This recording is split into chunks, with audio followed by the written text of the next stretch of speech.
Agora a gente vai falar brevemente sobre a evolução das leis da vida. Sim, essas leis, apesar de sempre permanecerem governando a vida, elas vão evoluindo de certa forma.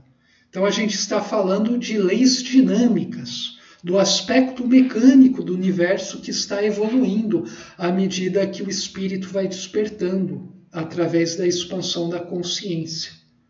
A maturação evolutiva leva à evolução das leis que regem a vida. Isso é muito profundo, interessante, importante e maravilhoso. E por isso existe um capítulo inteiro dedicado apenas a esse fenômeno. Então a gente vai ver sobre isso. E, para não falar que isso é uma coisa separada de todas as outras coisas que a gente já viu, vai ver, ou poderia ver em vida, a gente tem aqui uma frase de Pitágoras, que apontam justamente para tudo isso, que viveu 2.600, 26 séculos antes da gente aqui. Olha só o que o Pitágoras falou. A evolução é a lei da vida. A lei da evolução, lembra o que eu falei lá no último vídeo? O número é a lei do universo. A unidade é a lei de Deus. O número seria a maneira de você perceber como as coisas estão organizadas. Ele via a matemática como uma linguagem universal. E a unidade, o aspecto unitário das coisas, seria a lei de Deus. Muitas coisas ditas por ele vão muito de encontro com as coisas que a gente está estudando aqui.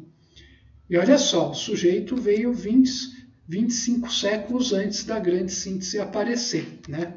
Não dá para ninguém falar que ele está copiando a grande síntese. E você encontra isso em tudo. Por toda a história humana, você encontra coisas que exprimem de forma muito não tão bela, o que está aqui neste tratado. Então, olha só, vamos ver o instinto de conservação. Como é que evolui esse instinto? A gente está falando da mesma lei da fome, e da lei do amor. Como é que isso evolui?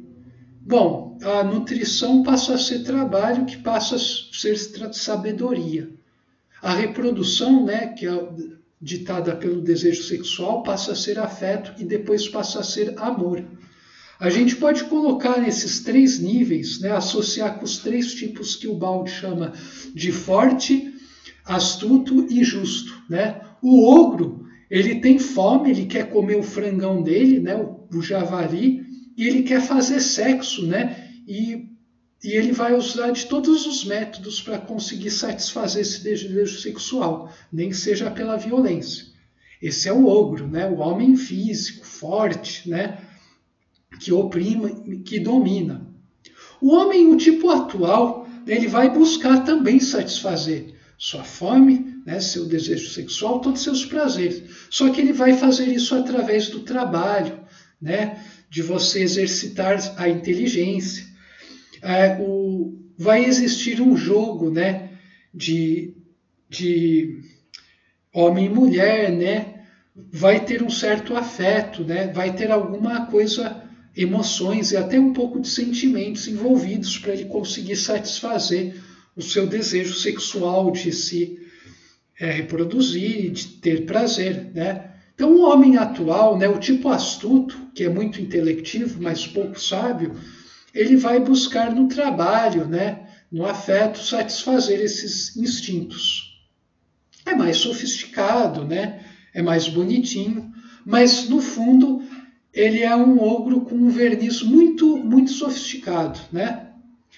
E daí a gente tem um tipo justo, o ser evoluído, o gênio, o santo, o místico, os seres que realmente ainda são raros no nosso mundo. Ele vai buscar satisfazer a fome dele através da sabedoria, ele quer adquirir sabedoria. Ele se alimenta, sobretudo, da sabedoria. E o seu desejo, de reproduzir, a sua reprodução diz muito mais respeito a amar, a conseguir amar as coisas, né? Se conectar com as coisas. Então você tem uma evolução de um instinto, né? E daí a gente tem a grande questão, que tudo isso aqui já foi dito, né, há muito tempo por um sujeito que veio há 2 milênios nesse planeta e depois algumas pessoas codificaram esses ensinamentos num livro, né, conhecido como Novo Testamento, mais especificamente no Evangelho, que é a quintessência desse livro, né? É a quintessência de toda a Bíblia, né? O Evangelho. O Evangelho, ele é simples e ele é sintético. E a grande síntese, na verdade, é uma tentativa de você expor o Evangelho para que o mundo atual compreenda o que seja de fato esse grandioso ensinamento que o Cristo veio nos trazer. E o Cristo veio falar justamente da evolução das leis da vida. Essa é a coisa que ele veio falar. Um dos grandes ensinamentos do Cristo, que a ciência está começando a descobrir e os seres humanos estão descobrindo através de suas vivências nesse mundo atual que está sendo destroçado por suas próprias contradições. A única saída é o Evangelho, é se alinhar às leis do Evangelho. Isso não tem a ver com religião, não tem a ver com ritualismos, com formalidades. Bom, era isso por hoje e no próximo a gente vai falar um pouco sobre as origens do psiquismo. A gente se vê lá.